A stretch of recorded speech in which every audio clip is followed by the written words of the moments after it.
The cold felt sharper that night, almost personal, as if winter itself wanted to remind Claire that loneliness could sting far worse than frostbite.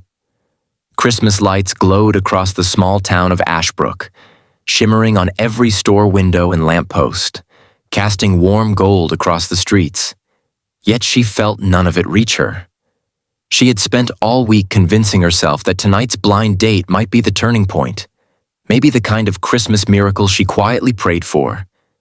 Instead, she found herself sitting alone at a restaurant table meant for two, staring at an untouched menu while the man she was supposed to meet laughed at another woman at the bar. She didn't even need confirmation. She knew it was him from the moment she walked in and saw him glance her way before turning his back like she was invisible. And then, 10 minutes later, he walked out with the other woman, leaving her with the kind of humiliation that burned through her chest like fire. Before we go deeper into Claire's journey, if you believe in kindness, second chances, and unexpected moments that change everything, please take a second to like, comment, share, and subscribe to the channel. Your support truly helps stories like this reach more hearts. Claire stayed frozen for a moment, not because she hoped he would come back, but because she couldn't yet trust her legs to carry her without trembling. She forced a slow breath, blinked away a rush of tears, and lifted her chin. She promised herself long ago that heartbreak wouldn't break her dignity. So she stood, gathered her coat, and walked toward the exit with as much grace as she could muster, even though her throat felt tight and her chest felt cracked open. Outside, the winter air hit her hard, biting and unforgiving. She wrapped her scarf tighter and swallowed the sting of rejection that wouldn't fade. It wasn't just about being stood up. It was the way he looked at her, like she wasn't enough for even a conversation. She had taken a chance tonight, hoping the Christmas season might bring something new, something warm, something hopeful. But now all she wanted was to disappear into the quiet of her small apartment and forget the night ever happened. She didn't want to cry on Main Street, not with holiday shoppers strolling past and families taking pictures near the big Christmas tree. So she stepped to the side of the restaurant, leaning against the cold brick wall, eyes closed, steadying herself. She wasn't ashamed of wanting love. She just hated how hope always seemed to punish her. Just as she exhaled shakily, she heard small footsteps rushing near her, followed by a soft giggle. Before she could turn, a tiny pair of arms wrapped around her leg. Claire opened her eyes in surprise and looked down to see a curly-haired little girl, maybe 3 years old, wearing a bright red dress sprinkled with tiny white dots. The child looked up at her with a wide smile, cheeks rosy from the cold, eyes sparkling with innocence and joy. Claire almost laughed from the shock. She slowly knelt so she wouldn't tower over the little one. The girl didn't speak. She simply placed her small hands on Claire's shoulders, studying her with open curiosity and something surprisingly close to affection.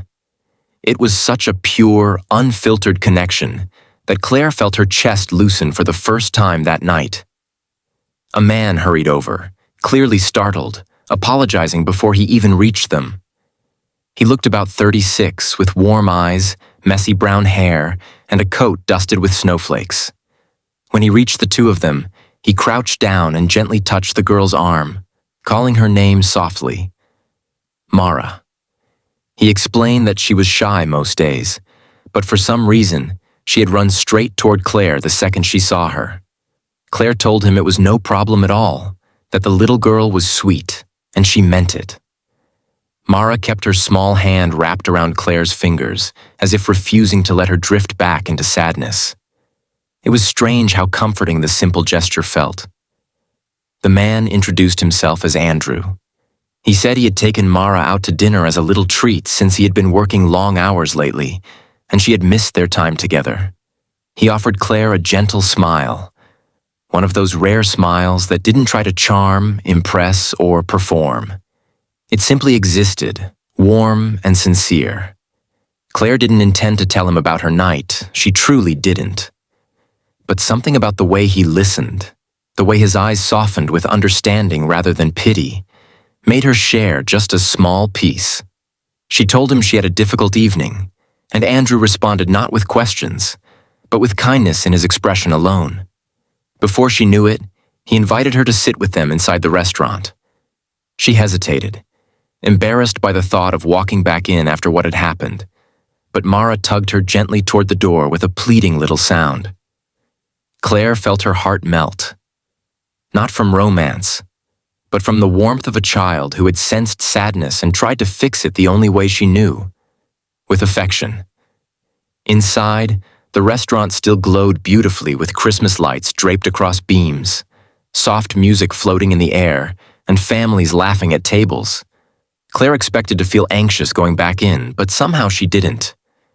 Mara climbed into Claire's lap like they were old friends, surprising even Andrew, who admitted she rarely warmed up to new people.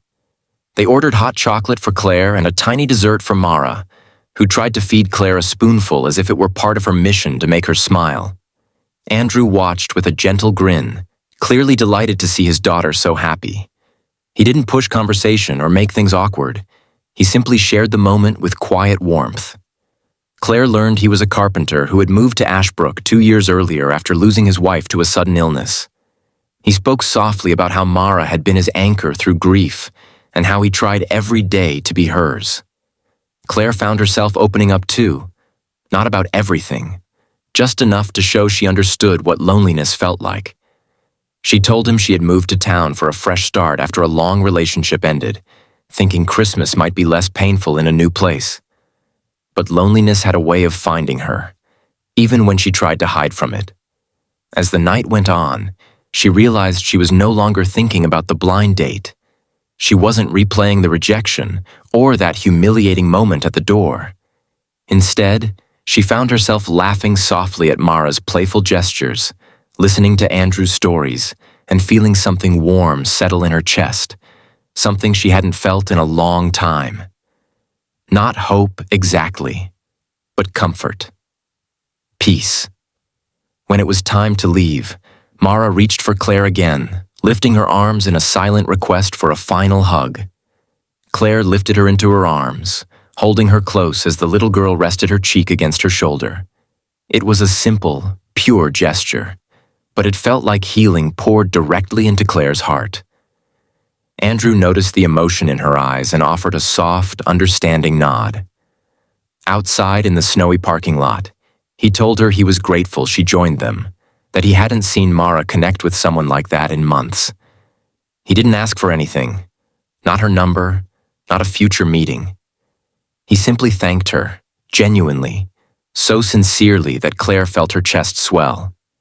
But just as they were about to part ways, Mara suddenly wriggled out of Andrew's arms and ran back to Claire, hugging her one more time with surprising strength for such tiny arms.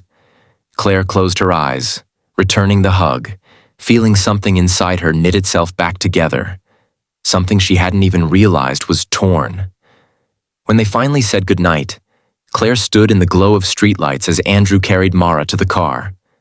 She watched the little girl waving at her through the window, her small hand pressed against the glass, her smile bright enough to warm even the cold December air. Claire walked home under the falling snow, the kind that sparkled under Christmas lights and coated the quiet streets with softness. And with every step she felt lighter, steadier, stronger. A blind date had hurt her that night, yes. But a little girl's warm hug had saved her, not by fixing everything, but by reminding her that she wasn't invisible, she wasn't unlovable, and she wasn't alone in a world filled with kind hearts. If this story touched your heart tonight, please like, comment, share, and subscribe. It truly helps these emotional stories reach more people who need them. Before we end, write in the comments, kindness is still alive. And may your holiday season be filled with unexpected moments that remind you just how much love the world still holds.